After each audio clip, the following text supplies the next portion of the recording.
Your vices aren't holding you back. They're revealing why you were never meant to fit in.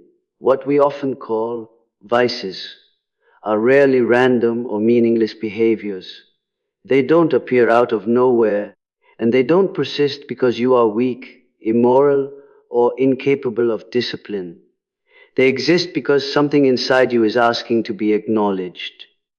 In American culture, habits are quickly labeled as good or bad, productive or destructive, successful or shameful. There is little patience for complexity.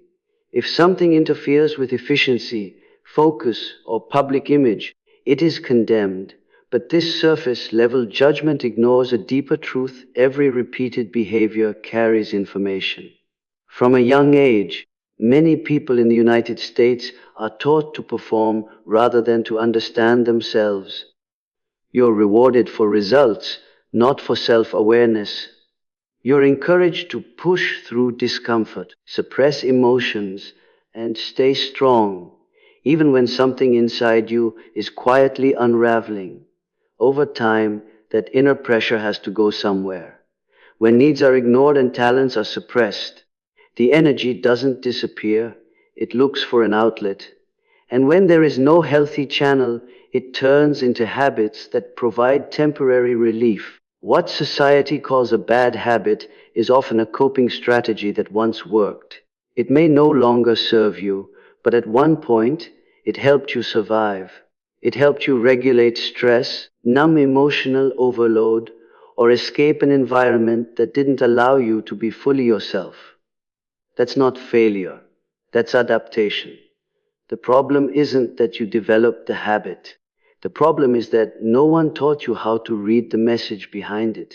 In a culture that values constant productivity, many people feel guilty for being tired, bored, or unfulfilled. Restlessness is pathologized instead of understood.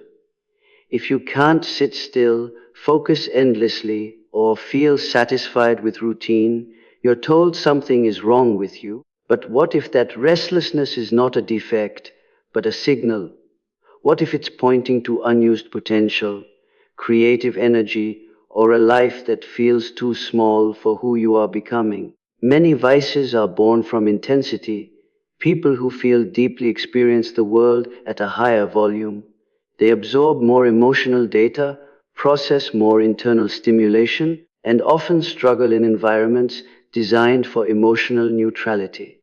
When that intensity isn't expressed through purpose, movement, creativity, or meaningful challenge, it turns inward. It becomes anxiety, compulsive behavior, or escapism. Society then blames the symptom instead of asking why the intensity had nowhere to go. In the United States, individuality is celebrated in theory but punished in practice. You're encouraged to be yourself, as long as your true self doesn't disrupt comfort, routine, or expectations. When someone doesn't fit the mold, when they question the system or resist the standard path, they're often labeled as irresponsible or self-sabotaging. Their coping mechanisms are judged without any curiosity about the internal conflict that created them. Your habits are not random. Repetition is the language of the unconscious. If something keeps showing up in your life, it's because it's trying to tell you something you haven't consciously addressed yet. A craving for constant stimulation may be a hunger for meaning. A dependency on distraction may be an avoidance of a life that feels misaligned. A pattern of excess may be an attempt to feel something real in a world that feels emotionally flat. Shame blocks this understanding. When you're taught to hate parts of yourself, you stop listening to them. You try to eliminate the behavior without understanding its function. That's why so many people fix one habit only to replace it with another. The underlying need was never met. The signal was never decoded. The message just found a new way to speak. In American self-help culture, the focus is often on discipline, willpower, and control. While these tools have value, they are incomplete without insight. Control without understanding leads to repression, and repression always finds a back door. Real change doesn't come from declaring war on yourself, it comes from curiosity. From asking, what is this habit doing for me? Instead of, what's wrong with me? Many suppressed talents show up as vices before they show up as skills. Creative energy that has nowhere to go becomes destructive. Leadership energy without direction becomes rebellion. Emotional intelligence without language becomes overwhelm. When people are not allowed to express who they are, they act it out unconsciously. Society sees the acting out and misses the unused potential beneath it. This is especially true in a culture obsessed with success metrics. If your gifts don't fit into a clear job title, academic path, or social role, they're often dismissed. But unused gifts don't vanish. They turn into frustration. They turn into self-doubt. They turn into habits that dull the pain of living below your capacity. Understanding your vices as signals doesn't mean excusing harmful behavior. It means approaching yourself with honesty instead of hostility. It means recognizing that transformation begins with listening. When you stop fighting yourself, you reclaim the energy you've been wasting on guilt and self-judgment. That energy can then be redirected into growth, purpose, and conscious change. People who eventually create impact are often the ones who struggled early on. Not because struggle is glamorous, but because struggle forces self-examination. It pushes you to confront parts of yourself that others never have to face. When you learn to read your signals instead of silencing them, you gain access to a deeper level of self-knowledge. And self-knowledge is power. Your habits are not proof that you are failing at life. They are proof that something inside you wants more than surface level existence. They are evidence of unmet needs, unused strengths, and unexpressed truth. When you learn to decode them, you stop seeing yourself as broken and start seeing yourself as unfinished. And that shift changes everything. People who carry intensity are often the first to be misunderstood. In a culture that values predictability, emotional control, and social conformity, depth can look like dysfunction. When you feel things strongly, think in layers, or question the rules others accept without thought, you stand out, and not always in ways that are welcomed. Instead of being seen as complex, you are often labeled as difficult, unstable, or self-sabotaging.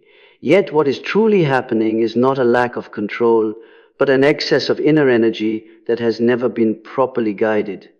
From an early age, many Americans are taught that emotional restraint equals maturity. You're expected to stay calm, agreeable, and productive regardless of what's happening inside you. Strong emotional responses are discouraged, especially when they challenge authority or social norms. Over time, this creates a split. You learn how to function on the outside while your inner world grows louder, heavier, and more demanding. When that internal pressure has no legitimate outlet, it doesn't disappear, it leaks out in ways that are then judged as problematic. Intensity is not the same as dysfunction, but society often confuses the two. A person who feels deeply may struggle with routines that others find easy. A person with a sharp, questioning mind may resist structures that feel meaningless. A person with high emotional awareness may feel overwhelmed in environments that reward emotional numbness. Instead of adjusting the environment or offering guidance, the culture labels the individual as the problem. Many habits that look destructive are actually attempts to regulate overwhelming inner states. When your nervous system runs hot, you search for ways to calm it. When your mind never stops moving, you look for something to slow it down. When your emotions feel too big for the space you're in, you seek escape. These behaviors are not signs that something is broken. They are signs that something powerful has not yet found a healthy form of expression. In the United States, strength is often defined as self-control, independence, and emotional toughness. There is little room in that definition for sensitivity, vulnerability, or depth. As a result, people who experience life intensely often feel out of place. They may internalize the idea that they are flawed, dramatic, or incapable of discipline. This belief becomes more damaging than the behaviors themselves because it disconnects them from their own potential.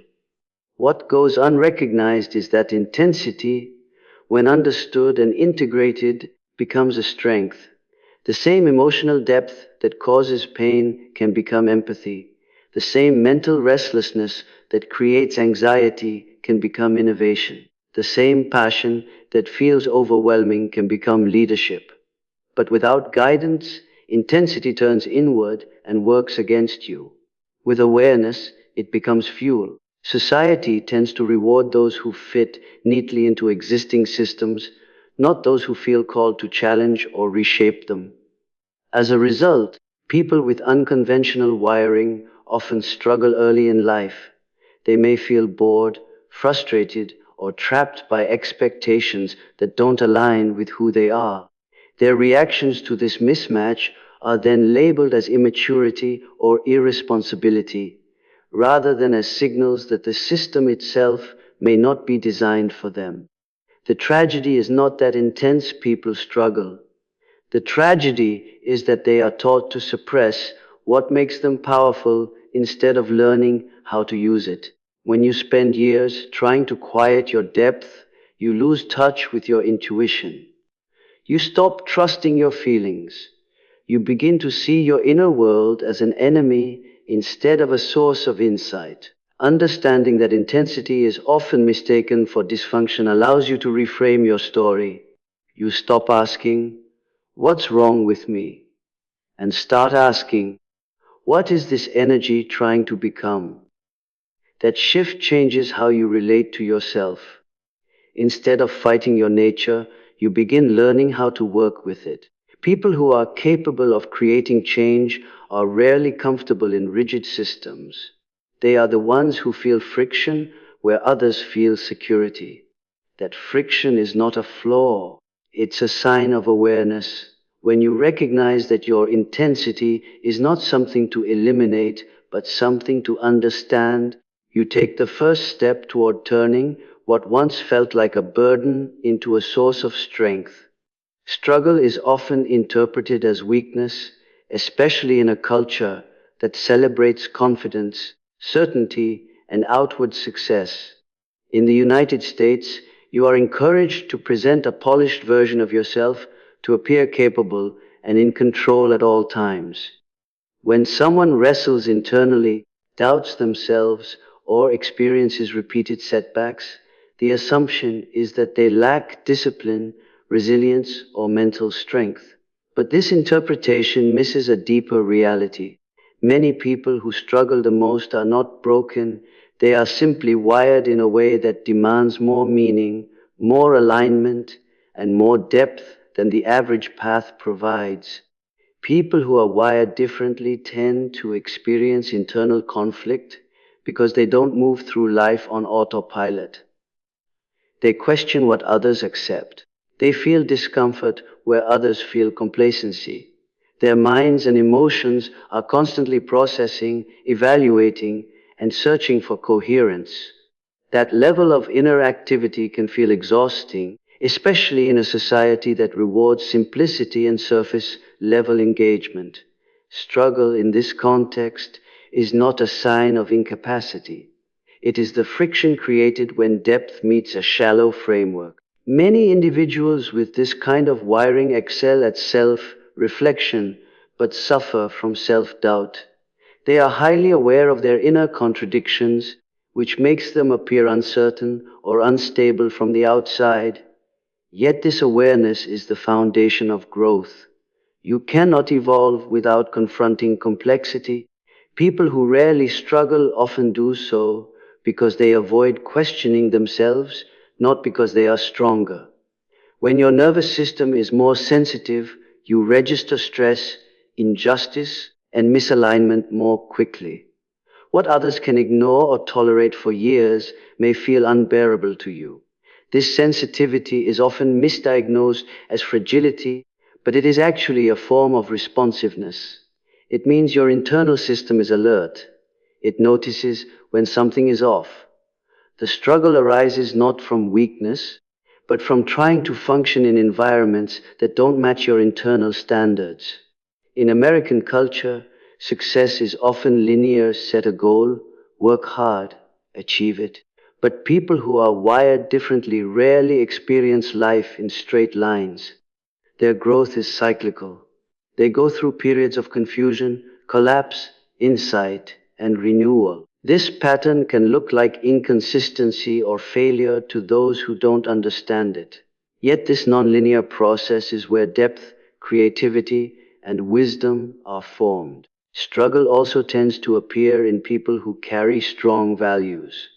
When you care deeply about integrity, purpose, or authenticity, it becomes harder to tolerate situations that compromise those values.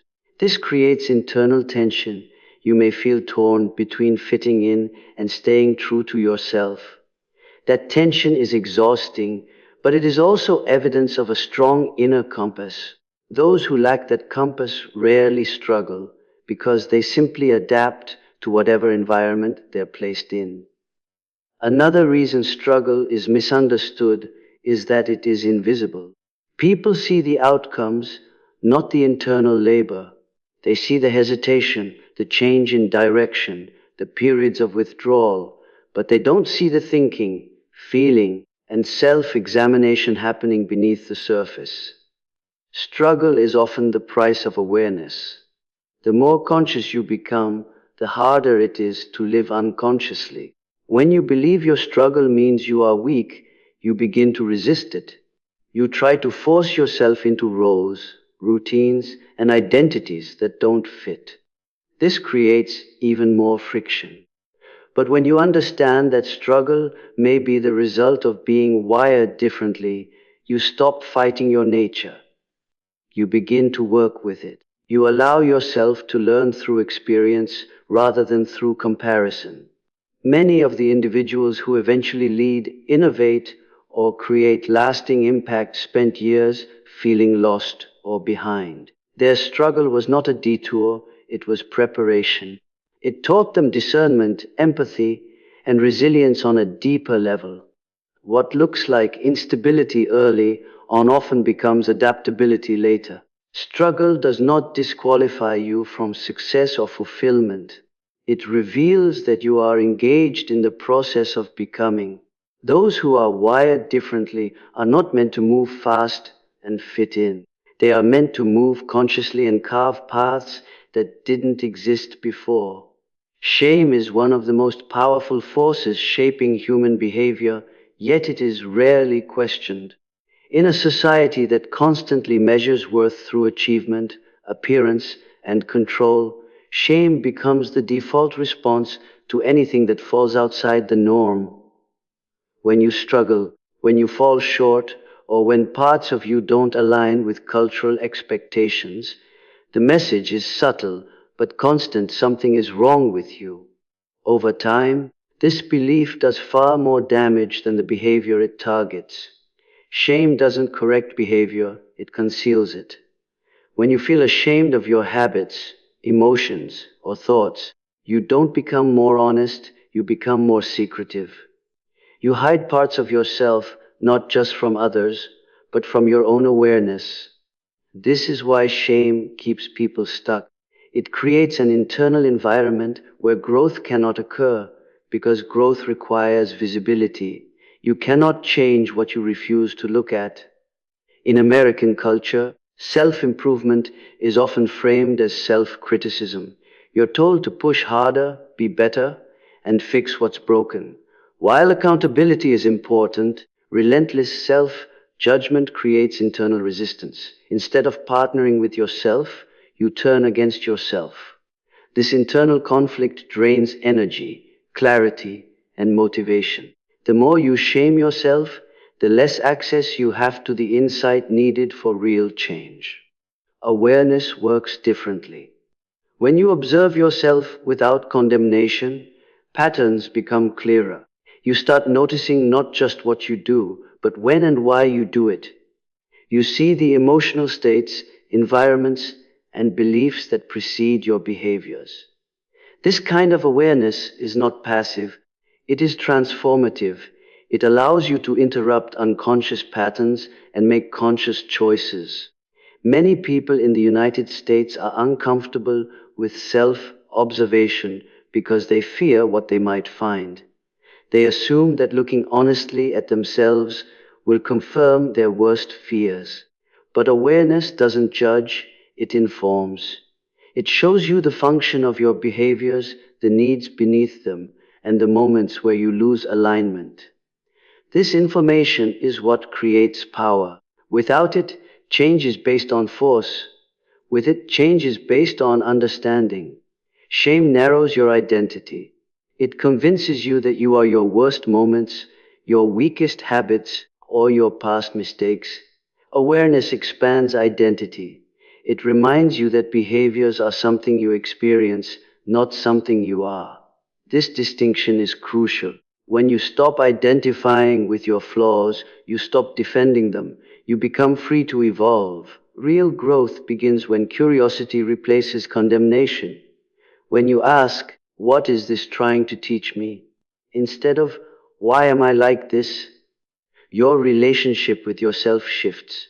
You become an ally rather than an adversary. This shift creates psychological safety within, and safety is the foundation of change.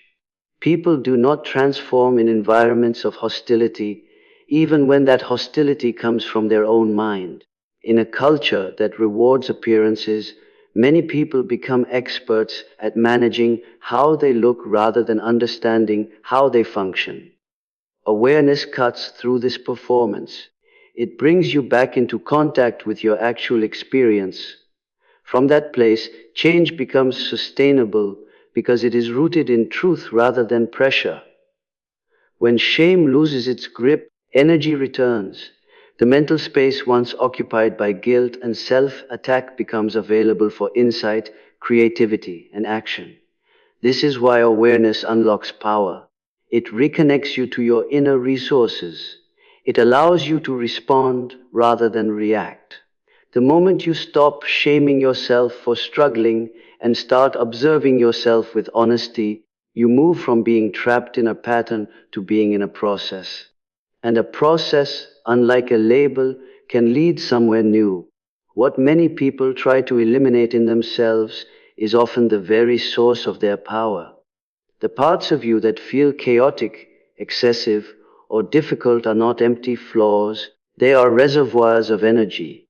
When left unconscious, this energy expresses itself in uncontrolled ways through compulsive habits, emotional outbursts, or self sabotage. But when brought into awareness, the same energy can be transformed into focus, drive, and purpose. Every habit that feels overpowering is fueled by something strong. You don't become obsessed, addicted, or compulsive without intensity behind it. That intensity is not created by the habit is created by the intensity. Society tends to fixate on stopping the behavior without asking what force is feeding it. As a result, people cut off the outlet but leave the pressure intact. Eventually, it finds another way out. In American culture, there is a strong emphasis on control, controlling emotions, impulses, and outcomes. While control has its place, it becomes harmful when it replaces understanding. When you try to dominate your inner world instead of listening to it, you create internal resistance. The shadow doesn't disappear when it's ignored or suppressed. It becomes stronger, more reactive, and more disruptive. Unintegrated parts of the self don't stay quiet. They operate in the background, influencing decisions, reactions, and relationships. This is why people often say, "I don't know why I do this." It's not because they lack intelligence or willpower, but because parts of their inner world have been excluded from conscious awareness. What is excluded becomes distorted. What is integrated becomes usable. The same emotional charge that fuels destructive habits can fuel discipline when properly directed. Anger can become boundaries. Obsession can become mastery. Sensitivity can become intuition. Desire can become ambition. But this shift doesn't happen through denial. It happens through integration. By acknowledging these forces as part of you and learning how to work with them rather than against them. Many people fear their shadow because they believe it defines them. They worry that if they acknowledge their darker impulses, they will lose control. In reality, the opposite is true. What you refuse to see controls you. What you are willing to understand becomes manageable. Integration doesn't mean acting on every impulse. It means understanding its origin and choosing its expression consciously. In a society that encourages quick fixes, shadow work is uncomfortable because it requires patience and honesty. It asks you to slow down and face what you've been avoiding. But this is where real power is reclaimed. When you stop wasting energy on inner conflict, that energy becomes available for creation, leadership, and growth. People who integrate their shadow tend to develop a quiet strength. They are less reactive, less defensive, and more grounded. They don't need to prove themselves constantly because they are no longer at war with who they are. This internal alignment is magnetic. It commands respect without demanding it. The shadow is not your enemy. It is unclaimed territory. When you explore it with awareness instead of fear, you recover parts of yourself that were never meant to be lost. And in reclaiming them, you discover that what once felt like your greatest weakness was actually untapped strength waiting to be directed. Modern society places enormous value on output. You are praised for how much you achieve, how efficiently you work, and how well you maintain composure under pressure. In the United States especially, worth is often tied to productivity. Being busy is seen as being valuable. Slowing down is viewed with suspicion. In this environment, there is little space to explore inner life, emotional truth, or personal alignment. What matters most is performance. From an early age, many people learn how to function, not how to feel. You're taught how to meet expectations, follow systems, and produce results, but rarely how to understand your internal experience. As long as you show up, deliver, and don't disrupt the flow, your inner state is considered irrelevant. Over time, this creates a split between who you appear to be and how you actually feel. Inner freedom requires honesty, reflection, and the courage to question norms. But these qualities don't always translate into immediate results, so they are often neglected. Instead of asking whether a path is meaningful, people are encouraged to ask whether it is profitable or impressive. This pressure leads many to build lives that look successful on the outside but feel empty on the inside. When inner freedom is ignored, people look for relief. They turn to distractions, substances, constant stimulation, or overwork, not because they are reckless, but because they are trying to escape the quiet discomfort of misalignment. Society then judges these coping mechanisms without acknowledging the environment that made them necessary. The focus on performance also discourages vulnerability. Admitting confusion, emotional pain, or uncertainty is often perceived as weakness. As a result, many people suppress their inner struggles and present a controlled image to the world. This suppression comes at a cost. What is not expressed internally is expressed externally through stress, burnout, and unhealthy patterns. True independence is not just financial or social, it is psychological. It is the ability to think, feel, and choose in alignment with your values rather than external pressure. Yet this kind of freedom is rarely modeled or taught. People are shown how to succeed within the system, but not how to remain whole while doing so. Those who prioritize inner freedom often feel out of place. They question routines that others accept. They resist paths that feel hollow. Because their concerns don't fit into performance metrics, they are often misunderstood. But this questioning is not rebellion for its own sake. It is an instinct for authenticity. When performance becomes the goal, life turns into a series of roles. You do what is expected, not what is true. Over time, this erodes self-trust. You stop listening to your intuition because it doesn't align with external rewards. This disconnection is at the root of much modern dissatisfaction. Reclaiming inner freedom doesn't mean abandoning ambition. It means redefining success.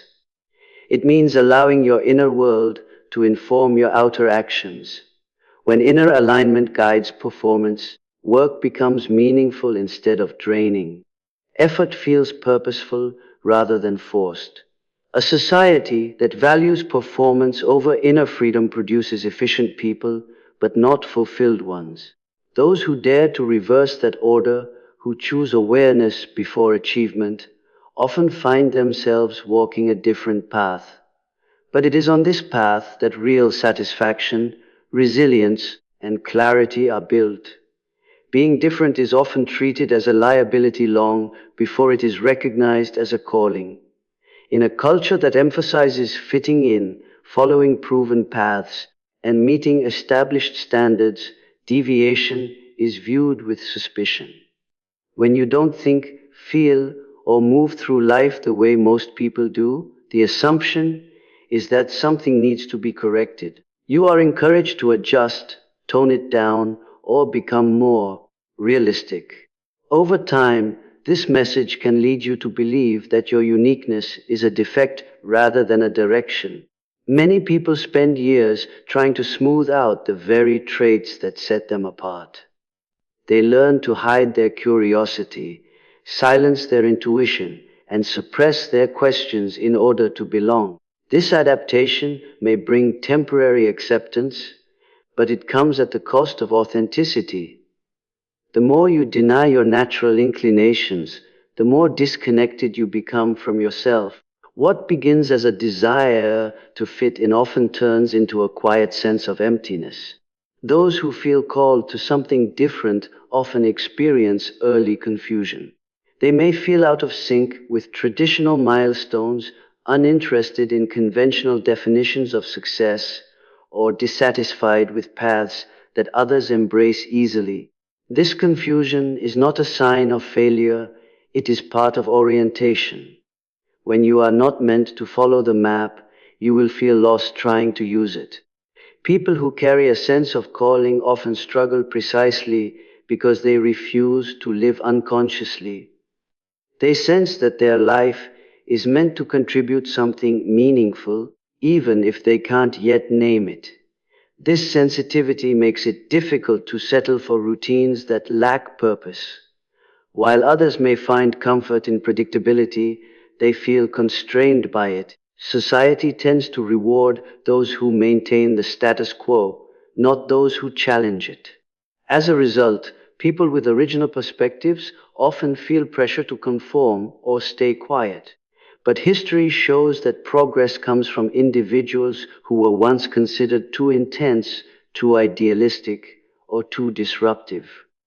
Their difference was not a flaw, it was the source of their impact. When you stop viewing yourself as defective and start seeing yourself as called, your relationship with struggle changes. Obstacles become initiations rather than punishments. Challenges become training rather than proof of inadequacy. You stop asking why the path is harder for you and start asking what it is shaping you for. Answering a calling doesn't mean rejecting society or isolating yourself. It means engaging with the world from a place of integrity. It means allowing your values, insight, and depth to guide your choices even when they don't align with popular opinion. This requires courage because the path of authenticity is rarely crowded. People who embrace their difference tend to develop a strong inner compass. They rely less on validation and more on alignment. This doesn't make life easier, but it makes it meaningful. When your actions reflect who you truly are, effort feels worthwhile. The world does not change through imitation. It changes through individuals who are willing to honor what makes them different and bring it forward consciously.